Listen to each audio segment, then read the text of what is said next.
Hello everyone. Hello. My name is Brighton Musevenzo, and I'm currently attached with the American Red Cross as the monitoring and evaluation fellow. And I'm here to present on sustainable development goals and the link with inclusion, mostly diversity, equity, and inclusion as the term.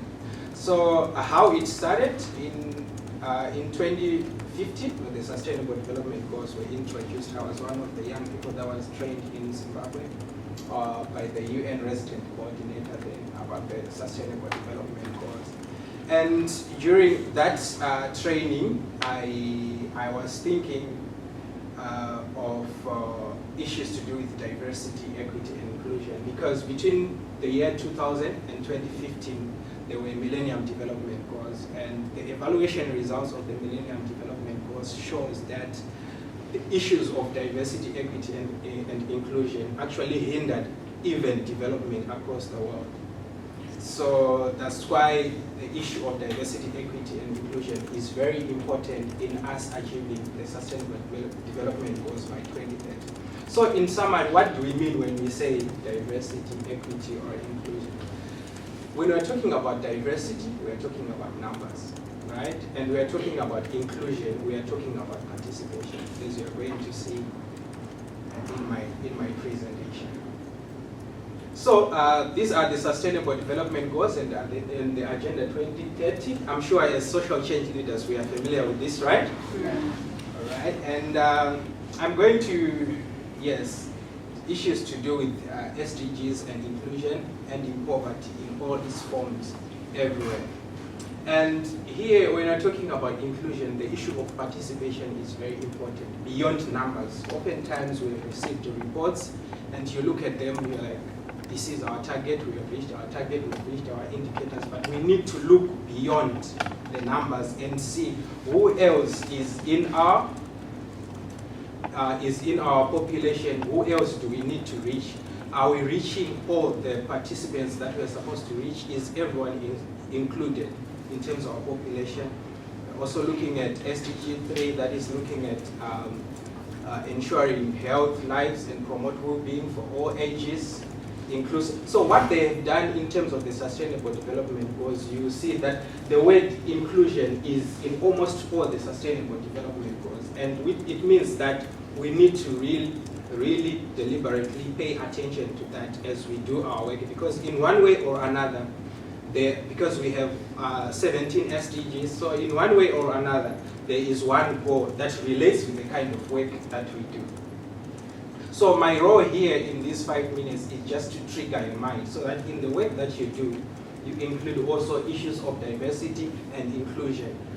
All the members are we reaching all the members in our community? Is everyone included? Is there enough participation? Are we even looking beyond the numbers that we have?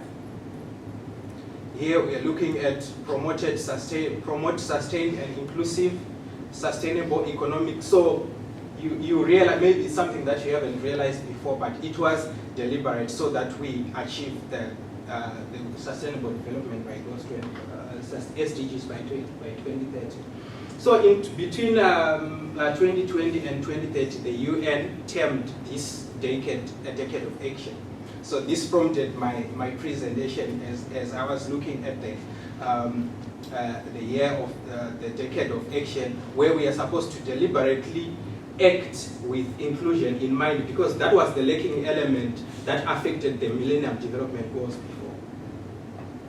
Issues to do with climate change, I know there is COP26 that is coming, so promoting peaceful and inclusive societies. And peace is a very important element right now when you are looking at the world, because it reduces all the gains that we have made before in terms of development. We have seen that the COVID-19 period, it reduced some of the important work that we have done before.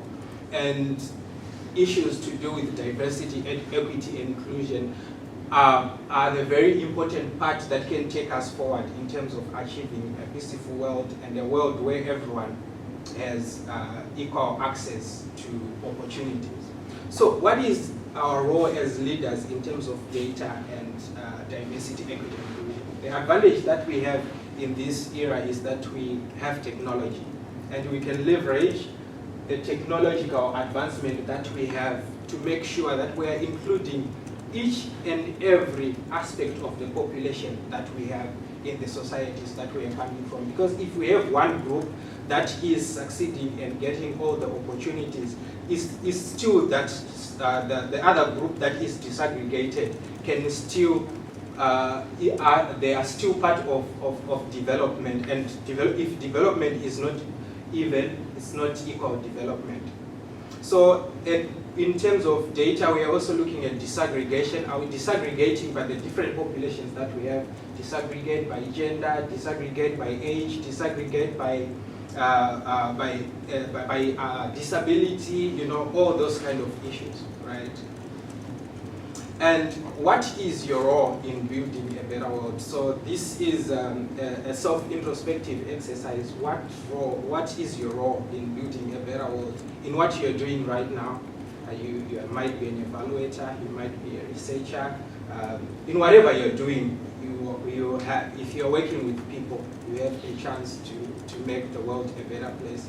You know, sometimes I imagine when I am watching the news or browsing the social media, what would it feel to have a world where opportunities are equal, a world where there is no poverty, a world where you have access to all, to everything you need without thinking of where you're coming from, your background, your color, your age, you know. So we are the generation that is going to make a difference, and we are the ones that we have been waiting for.